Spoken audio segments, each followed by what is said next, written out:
Max, thank you so much for being here today in this live talk. For those that don't know you, can you make a brief introduction of who you are and what you're doing right now? Well, I'm sitting in my home office right now. But yeah, That's a good one. basically, hey everybody, I'm Max Dalmau. I'm currently working as an external consultant for video games and esports for the United Nations Refugee Agency. But I also, Yes. oh, I'm listening to myself again. What do you mean? Oh, just a second. That should be okay. No, yeah, yeah. Okay, Sorry, I had another window open. that's okay. Apologies. Yeah, boomer things.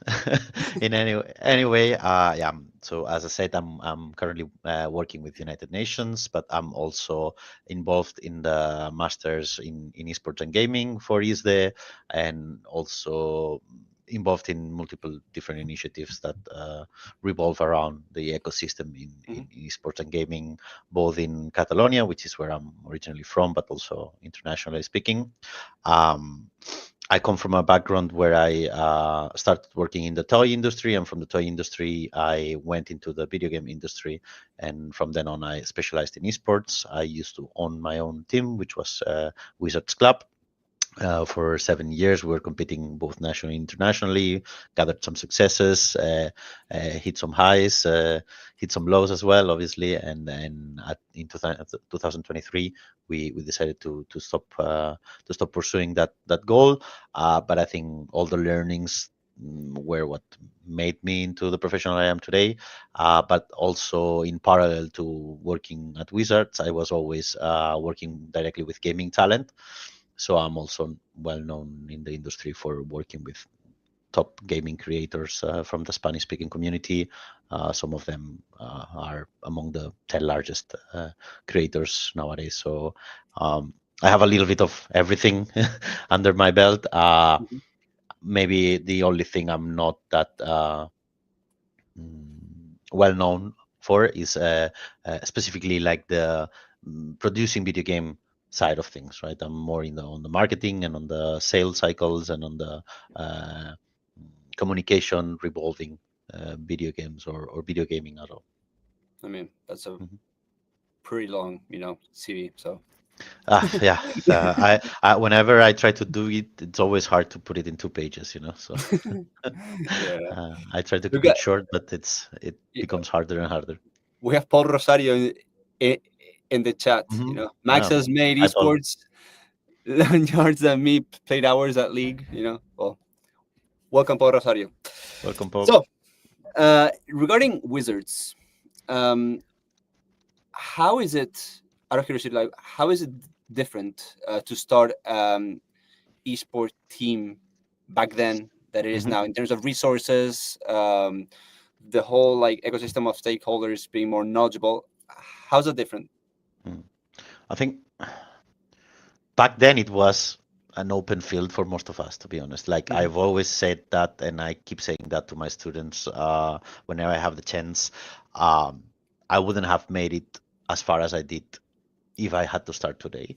Ecosystem is far more advanced in many ways and far more complex than it used to be. Um, to me, at that time, it was more about replicating what they were doing in the States, what they were doing in Korea, and Spain at the time was a emerging market, but not a consolidated market. So it was easier to make a name for ourselves, even when we didn't have the resources to compete with the top guys, right? But and then the time and resources required to go from zero to hero, from semi-amateur or semi-pro to pro organization were far less in terms of yeah, economical value than they are today. So we are looking at a more consolidated market, more mature market, one that has gone through ups and downs. So like let's say that the bubble has bursted already, and we are not the cool kids in the block anymore. But at the same time, the projects that are still alive are usually because they became more sustainable and more engaged with their communities, with much more different marketing mix and resource income mix as well. So I feel despite it looks hard for a person to start working in the esports industry, there are a lot of opportunities, and I always say that you should start by doing something that you really truly are passionate about, and try to build on based on that, right? It's not always easy to say, yeah, go start work for free. I did that for 4 years in at Wizards, right? So mm, I understand and respect the people who cannot do that or who need to do other things. But at the same time, if just start doing things in esports, right? Uh, get engaged with communities, moderate chats, or become a Discord moderator. I don't know, be a tournament admin, or try to become a referee in amateur or semi-pro tournaments. Like, just try to get engaged with the industry in any way possible, and that and capitalize and build on top of that. And fortunately or unfortunately, we are a small community. So if you put the passion, you put the work, and you put the effort, people will hear about you. People will call you. People will eventually reach out and ask you to come along, right? And I'm not saying it's a 100% guaranteed success, right? But it's definitely one of the best ways is to start doing things and hope for the best. To be honest. Yeah, it's And just not being not there. not not with the ultimate goal to get like a full on salary or living out of esports the day after, right? I Mhm, think this is important to understand that sometimes things take some time to build, and you also get more experience. You understand better what it takes to become a professional in the industry. mhm. And nowadays, what separates those teams that are growing and those teams that fail? Is it revenue streams, or is it the, what do you think from what you've seen? I think it's a tough one because Yeah. if like the definition of success is depending on the money coming from one specific country and one specific organizer, I think that's not the most sustainable way of doing things. So it's still up for debate whether these large organizations are sustainable enough in the long run, especially after 2030. But in any case, I think it comes to getting too big to fail, having your hands in multiple different video games, multiple partnership programs, multiple opening multiple revenue streams, and making sure that if one fails, you are still able to compensate with others, right? And I think that's one of the harder struggles for smaller organizations where they might have a very good team in one video game, but they don't have an organization to support that. And if that team fails for any reason or disbands, their entire ecosystem gets destroyed, right? So eventually trying to become a multiple team organization is usually the way to go, and it will prevent you from failing too early. But Hmm. definitely there is an economical landmark there or requirement in order to compete with the big guys, and we're talking a range of the millions to be able to spend those millions without getting anything in return at the beginning. And but also I wouldn't say that spending those millions will guarantee you the success. Actually, you have to spend them wisely, and you need to understand where to put them so they generate more revenue than you're spending. We've seen multiple projects, massive projects with massive investments behind them, fail because they also fail to understand why people love esports, why people like to watch competitive video gaming, and why people get engaged with organizations or with players or with content creators. Okay. And why do the fans get Mhm. engaged? I don't have the Because like it's very difficult, right? To yeah, yeah. to get a fan, like to be like I'm a fan of Football Club Barcelona, but like Mhm. that, like that in Mhm. esports as for a team is not that easy. Yeah. Mhm. Yeah, I had a very nice discussion this morning about it. It was about two Oh, hours and we didn't get to a conclusion.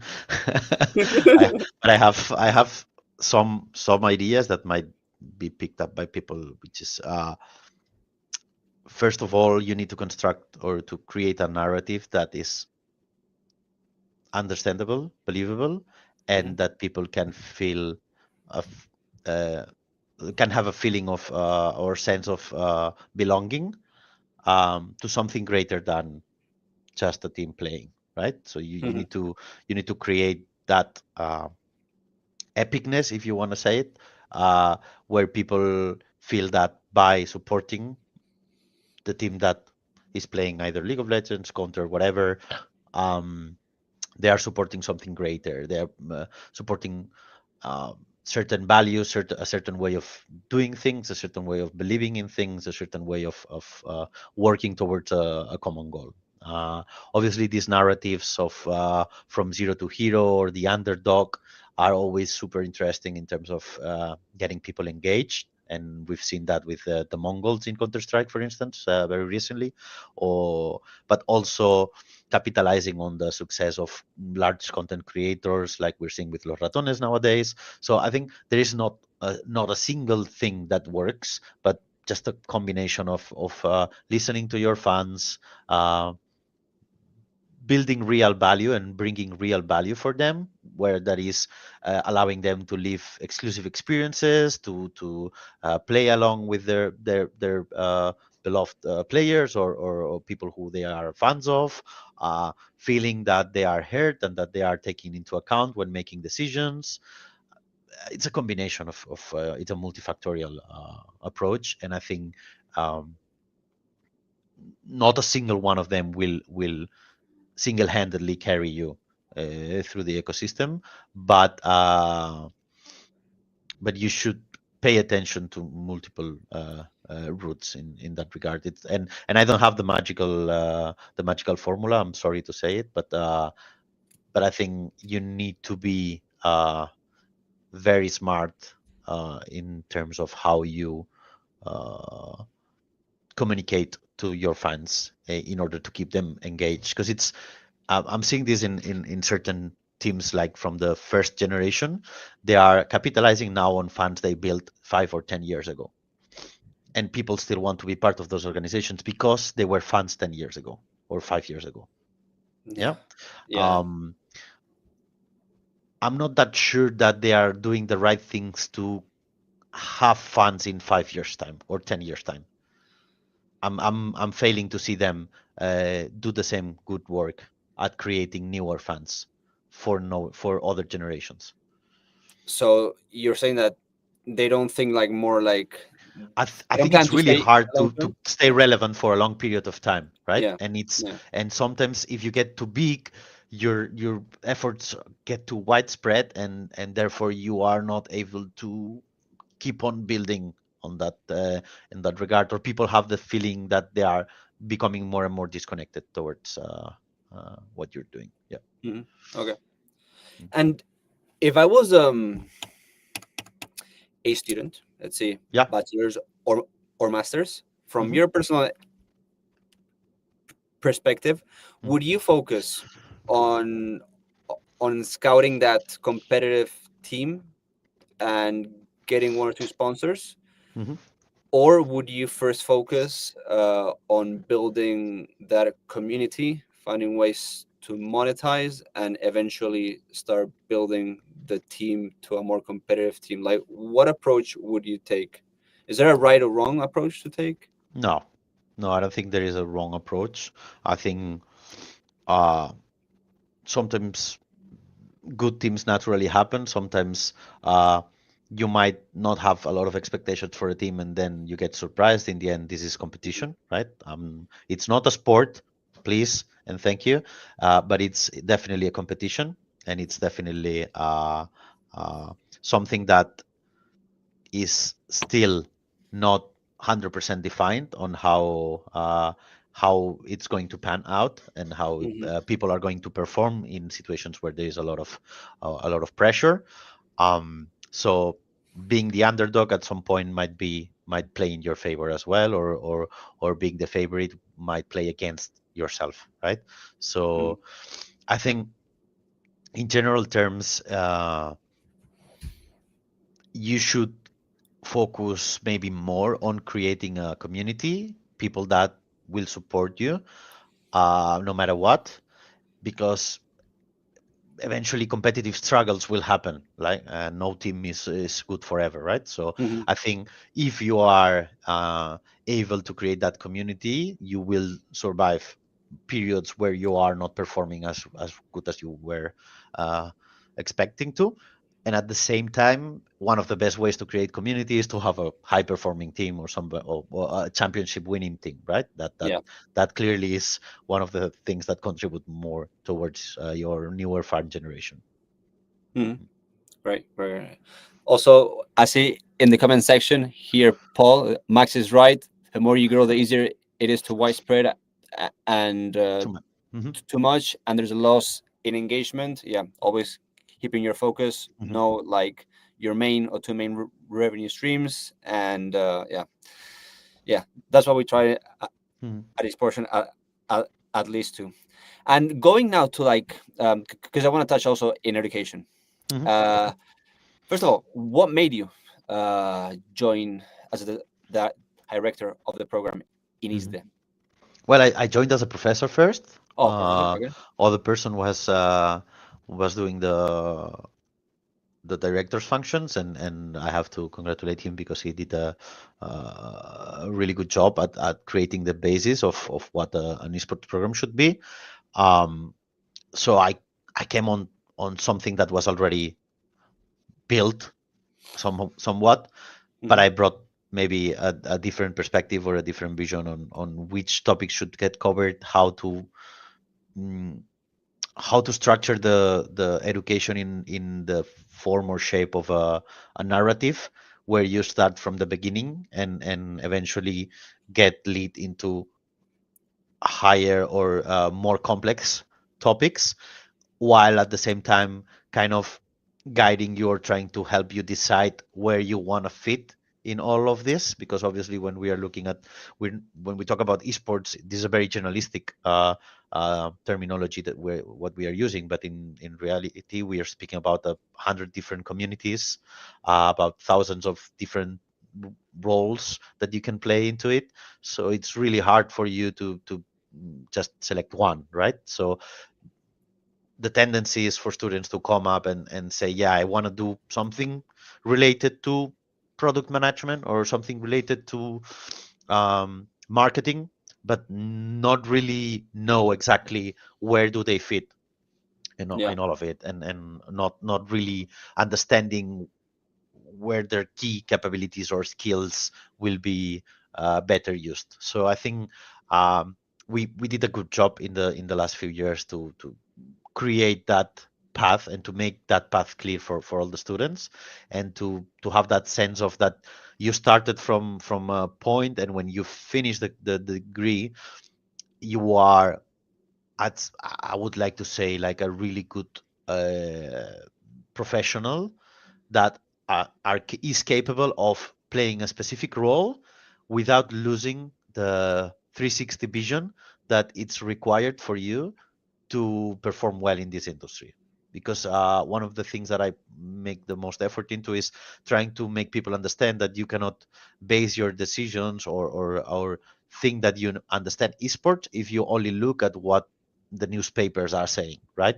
You really Hmm. need to get a deep understanding on the underlying dynamics that are happening within organizations, within tournament operators, within publishers, and understanding those dynamics and why each of these actors is doing what they are doing is what will provide you with a good basis of knowledge to perform well wherever you go and whatever you do in the industry, because you will react faster and more in sync or in line to what it's required for you to do if you have that knowledge. And I think one of the few guarantees that I can give to students at this day is that they get this type of knowledge. Yeah. And besides like the 360 view and the Uh-huh. knowledge that they can learn in a master's that like the one you're running, like what advice would you give students that are searching for a master's in esports and gaming? Like what to look at, like the faculty? Is it internship opportunities? Is it what is like what are the most important factors if from your perspective? I think it's a combination again. Yeah. It's I'd say our program is more or like the ideal student for our program is somebody who's already maybe started working in the industry, collaborating in the industry, Mhm. maybe not getting a salary or anything like that, but they're already engaged with the industry and they want to make sure that they get the knowledge they require to to build a profile on the industry, as well as building connections, getting internships, Mhm. and so forth. But also, it's indicated for people who has been working in the industry but only focused on one part of the industry. We're starting to have more students now that are working in the industry but within roles that don't require them to understand the industry, but they want to understand the industry. Our program is really good at that as well, right? So if you come, you never played video games, you never played Mhm. competitively, you don't follow esports competitions, but you end up working at, I'm going to say ESL, and you don't know that much about esports, you want to get that knowledge. Our program is really good at that as well. Mhm. Okay. Amazing. And in terms of like hiring in the esports industry, Yeah. which is, not that easy. So Mhm. like, what are like key factors that differentiate those people that get multiple offers to those that don't? What would you say are the key skills, both hard and soft? Mhm. I think for hard skills are more, it's harder to say because they are depending on the role, right? Hmm. But soft skills are definitely that understanding of the dynamics, Hmm. obviously being agreeable and being nice and being a friendly person to work with. Yeah. It helps across any any industry. um, Being genuinely a good person and a person who is willing to chip in if necessary, but also make themselves being respected if somebody's trying to mm, mm, uh, get an advantage. Um, Being willing to go a little bit further than it is required. So The extra mile. Yeah. yeah, going for a little bit for the extra mile. And unfortunately, never translates into a direct feedback, or most of the times it doesn't translate into direct feedback, but it does in the long run, right? Because I had people coming back to me after a few years telling me thank you because uh, that when you what you said a few years ago to me just really make an impact and it allowed me to, right? But it took 3 years to materialize into something that really changed my life. So I think that's one of the most important soft skills that you should always put attention into. Um, just make yourself useful, make yourself reliable, make yourself known for going a little bit the extra mile, and I can guarantee you that eventually results will show up. Yeah? And maybe not the way you expected, maybe not exactly where you were aiming for. I wanted to be a diplomat, and I eventually ended up working for United Nations in a capacity that I would have never dreamed of 10 years ago, right? So yeah, I think that's and it's a combination of luck, but also working hard as fuck. Sorry to say it, but Yeah. Yeah. yeah, Of yeah. course. Yeah. There's no And I never stopped working. there's no secret. Show I up, never do the best I that you never look. can, and learn, Mhm, fail, mhm. learn, Yeah. fail. Yeah, yeah, and never look back I mean, never look back. Always look back to understand where you failed, where you could have done Mhm. better, but never look back in the sense of lamenting yourself for not having used that opportunity at that time. When you had the chance, when you took that opportunity, when you decided on something, to the best of your ability, to the with the amount of information that you had at the time, you made that decision. Therefore, that decision is correct, even if it proves to be not the right decision afterwards. At that time, it was the correct decision. So move on. Yeah. Yeah.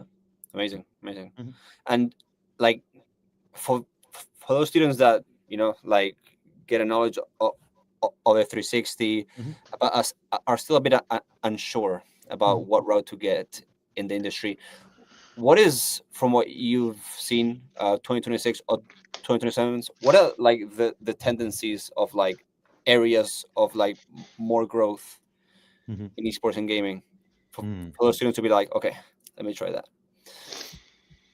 I think esports right now requires professionals from multiple areas that understand what esports are and that understand what why is a video game or a competitive video game becoming wildly successful, and why did some video games fail miserably at creating a sustainable environment for competition. Uh, but also it requires I think, or we will see more profiles from the uh, with a narrative uh, skill set, or like from the creative side of things, with a lot of like capable of generating narratives, capable of communicating clearly, and constructing these stories both for players, for teams, for tournament organizers, for video games, for content creators who will bring video games. You have to think, for instance, Mhm. content creators from the gaming industry. They used to be just a guy at home with a camera, playing video games. Nowadays, most of these guys have full teams of script writers, content creators, cameras, sound people. So there's editors for their YouTube channel, for the like they have one editor for the YouTube channel, one editor for their short form content. They have miniature creators. So we're seeing this on the content side of things, where teams are becoming bigger because the content creation is much more on one side relevant, and on the other side mm, the level required is higher than it used to be, right? So we're seeing Yeah, more content being overly I would say even overproduced uh, for some of these large creators or organizations, and finding that, striking that balance between what is organic and what is well produced is really hard, because sometimes when you overproduce, things tend to feel a little bit fake and they don't connect the same way, right? yeah, So I think on the creative and on the content creation side of things, that's where definitely the most potential for growth I'm seeing right now. On the competitive side of things, I'm really interested in seeing how we develop new circuits, specifically for mobile gaming. I think that's one of the biggest challenges that we are facing, specifically talking about Europe and North America, because we are seeing Honor of Kings, or like these massive tournaments for mobile gaming filling arenas across Southeast Asia, but this is not translating into the European or United States market.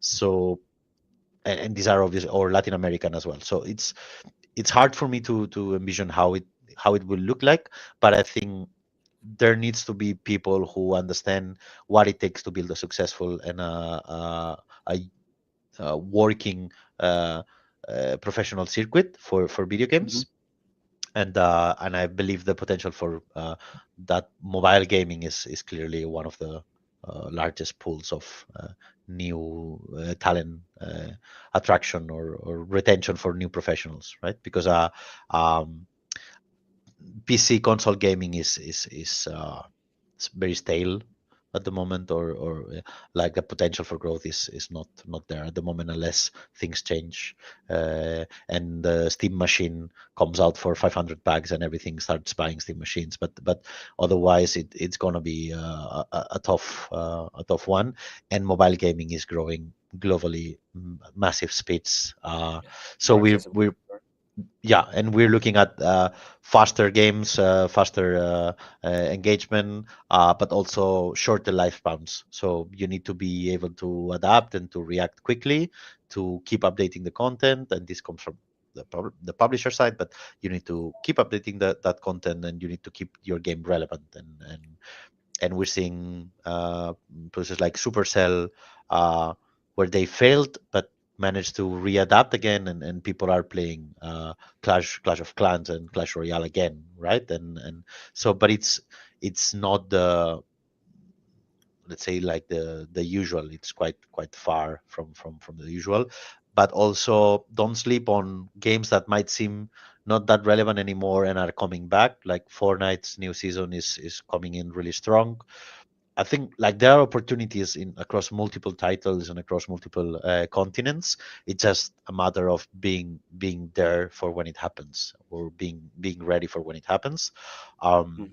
if you have the chance as a professional to specialize in a game that maybe just like I see people also playing Arc Riders nowadays, but a lot of people saying that they don't wish Arc Riders to become pro, to become like something competitive because it's fun the way it is. We will always find people like that as well, and there will always be games that are better off being just a casual, friendly game, and not every game can be a competitive success. Mhm. Yeah, you touched there on content creation a lot, like Hmm. putting the human side and also like the Yeah. quality. Hmm. Like with this coming thing of like AI content and stuff, like that's gonna be more important than ever. Hmm. In-person events, do you think they're gonna keep massively growing, or do you think online events are going to? Because Hmm. my opinion, I think like in-person events, like the in-person sensation, like Hmm. it's very difficult to beat. You think that's gonna No, it's unmatched. grow even more?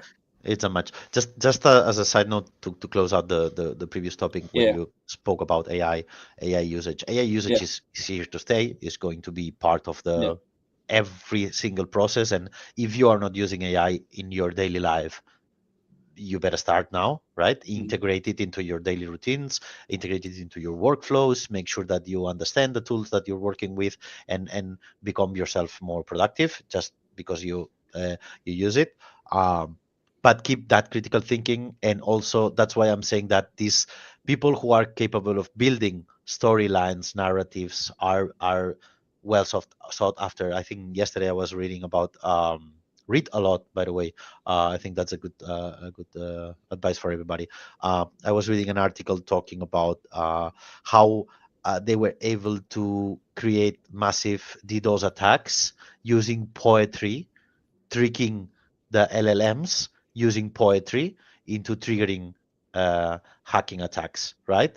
Why? Because with using the narrative, they were able to um, um, deviate the attention of the LLM model so they wouldn't understand what they were really doing, right?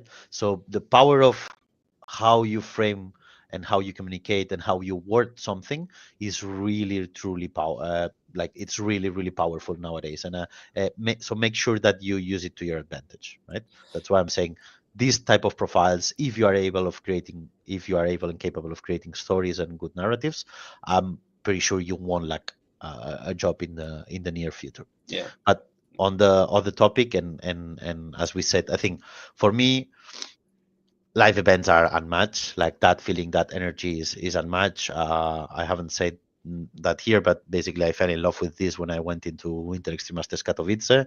I went into an arena when I went there without knowing what I would find, and I understood. Uh, I went inside. I saw 30,000 crazy Polish fans with flags and everything. At the time, was playing Virtus Pro was playing with Pasha and Snacks, and all these guys were playing Counter Strike. The arena was like vibrating, and uh, and I simply just fell in love with esports at the time, and I decided I wanted to work on it. It took me a while to get there, but I managed to eventually do it. Um, and I'm a FC Barcelona fan. I go to the stadium. I was lucky enough to be in Camp Nou yesterday, um, and I have exactly the same feeling when I'm seeing nowadays Lamine or Pedri make a nice play, or Messi at the time scoring a goal, that when I saw Expect's backdoor live, right? Or when I was watching, I was lucky enough to be in Cologne last year for the major. I loved the energy in the arena. It was crazy. I mean, these moments are. I was in All Star League of Legends All Stars in Palau San Jordi as well in 2016. So I think all of these memories, all of these feelings, that energy, that passion, that's created on a live stadium is unmatched, and it will never be replicated by an online tournament. But I think online tournaments need, and some of them have evolved into much more well thought products in terms of how engaging they are for the audience, how the audience plays a role into the stream itself by voting, by launching challenges. I'm seeing more and more formats like the Blast. I don't remember the name for the Blast format where you, if you beat a team, you get their bounty. I think it's called Blast Bounty, but I'm not 100% sure right now. But so I'm seeing more and more formats being worked and thought about, and so streams are not a passive thing anymore where you put it and just watch it, but usually you get interpelled, or you get required to engage with it, and I think that's what creates much more or creates interesting products in terms of the online audience. I doubt we will see numbers, or we will never see numbers like the pandemic. Obviously, I think that's a fact, and whoever thinks like thought differently was clearly wrong. Uh, but if you look at the underlying trend, we are still growing, right? And the populational pyramid is in favor of more people than ever are playing video games. And older generations who started playing video games keep playing video games, and newer generations are continuing to enter the video game ecosystem or the esports ecosystem, and maybe not in the millions, but in the hundreds of thousands. So okay, yeah, let's continue building on top of that, right? Let's continue creating stories, finding new talent, creating unique narratives or rivalries that spawn continents, and I think we are good on that front, and we are on the right track. We took a little detour with from 2020 to 2024, 2025, 2025, but I think if you look at the underlying trend, we are on the right track, and there is a future for everybody who wants to be part of the industry. Not sure where, but there are avenues for Mhm. everybody. Amazing, amazing. Mhm. What's your objective for 2026? Your North Star. Oh, What do you want to accomplish it's for a, 2026? it's it's a it's a good question. I think for me the answer is very clear, but I'm in a very different position than maybe a lot of the people who are listening to us. But I think for me it's about finding work-life balance. I think that's Yeah, for I, I, but I it's a very I want personal to point approach. out.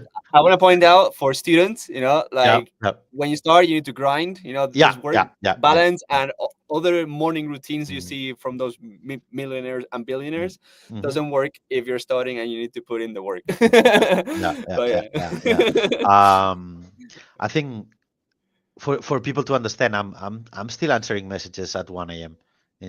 At night, Mhm. or on a Sunday when I'm having lunch with my amazing girlfriend, and somebody's asking me to send them the details of a campaign we did last week. I'll do that, right? Uh, Eventually, I would like it to come to a point where I can take some time off, mentally speaking, because it's really hard for myself to disconnect from this. And most of my free time, I spend it either watching or reading about esports and video games. So not that much playing, unfortunately. So finding some extra time to allocate a few hours to playing would be nice as well. And Yeah, I would same like here. to be part of more digital communities. I think this is something I've kind of lost a little bit the touch, and I always have like that. Um, whenever I look at my Discord and I see how many servers I'm part of, that's kind of a thermometer that tells me how engaged or not I am with digital communities. And now it's quite empty, so I want it to be filled by the end of next year. And if you want some expert advice, you always have Oscar Soriano from Play the Game. Yeah. They're Okay. in digital communities all day. Yeah. Yeah. Yeah. Clearly. Yeah. Clearly. Clearly. But yeah. He's a And teacher um, at our masters, and I'm reading now. Having a girlfriend is out of the gamer path. I'm sorry, I completely disagree. I very much enjoy playing with her. I'm playing split fiction right now with her, and we are having a lot of fun. So Paul, highly then. recommend that. Mhm. Oh yeah, amazing, amazing. And Mhm. last thing, out of Mhm. curiosity, how is it to work in the UN? Like, 'cause I've never Well, known or heard about I'm not someone working technically this, and working for especially like in gaming. Yeah, yeah, I'm not a UN worker in the traditional sense of things because I'm an external consultant. yeah, But I've been working within a UN framework, so I more or less understand what it takes to work for the UN. And I think it's, as any very large organization, um, there is a part of corporate that you need to be aware of. So you need to understand who you need to ask things for. You can't contact directly certain markets because there are teams that are specialized on those markets that you need to go through. Um, there are processes for everything, right? And it makes sense because they need to ensure accountability, transparency, and obviously there are a lot of uh, interest pointed towards United Nations to say that it's a failed organization, blah blah blah. So in these times of uncertainty, uh, you need to be extra careful on how you do things and how you focus. But at the same time, I have also found that it's the people working at UN are absolutely amazing professionals. Like really, I've met some of the brightest minds I've find in my lifetime, and and that there is a real will and motivation to get engaged with the ecosystem or with the gaming industry, because they understand that gaming is one of the best tools to build first digital communities, to empower refugees to both to have fun, but also to maybe start a path towards professionality or having working conditions, uh, but also having fun, but also and also engaging with host communities as well. So as a tool and as a medium, gaming is one of the best possibilities that UNHCR finds to engage with refugees or to provide refugees with, and that's what we are trying to make a reality. So if you can donate, if you can make sure that you support your local NGOs that are doing a job that you feel relevant. And I think one of the best feelings in the world is the feeling of giving back to the community, right? Or at least as if you are in a privileged position, and please understand privilege as 50, 100 years ago, people couldn't have hot showers, right? So put things into perspective and understand that we are among the most privileged people across history ever, and that there's no debate about it, right? So maybe accept that, and that doesn't it doesn't mean that you should stop wanting better, right? But be realistic about where you are and be grateful for where you are, because you were among the top 0.1% of the most lucky throughout history. Hmm? yeah. So And being grateful give keeps give grounded back as to well. the, yeah, and give back, like if you can, if you have the chance, give back to the community. I think that's something that you should always try to keep in mind. Amazing, Max. Max, Mhm. is there something that we didn't mention that you would like to talk about before we wrap up? No, I think I'm always happy to answer any questions that people might have. You can contact me. I'm quite open in terms of if I can help or if I can connect you to somebody I know. I'm more than happy to do that. Just and yeah, just get information from multiple sources. Like try not to focus yourself on one. Just make sure that you read or watch as much content as you can and try to grasp things from everyone. Uh, find that people that inspire you, and listen to what they have to say with a critical mind as well. Um, and keep on grinding. Yeah, this is I think that's a good wrap up. Amazing, Max. Mhm, Well, thank you so much for your time and all the advice. It's for sure mhm, very valuable for a lot of mhm, people, and I learned a lot. mhm. Put some notes here as well. So mhm. amazing.